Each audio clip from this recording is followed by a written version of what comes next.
Solar generator na kayang patakbuhin ang washing machine. At dilan yan, kaya din mag-charge ng cellphone. Tapos kayang patakbuhin ang TV. At 2 electric fan. Ang laki pa nga ng isa eh.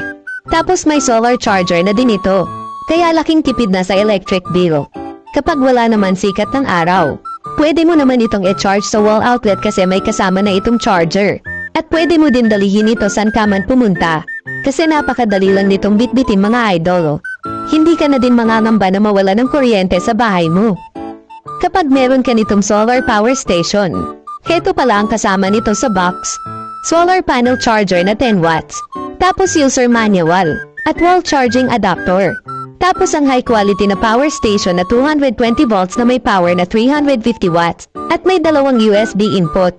At tapos may DC at AC. Tapos may display pa para makita mo kung ilan ang battery power niya. Sobrang sulit na nito mga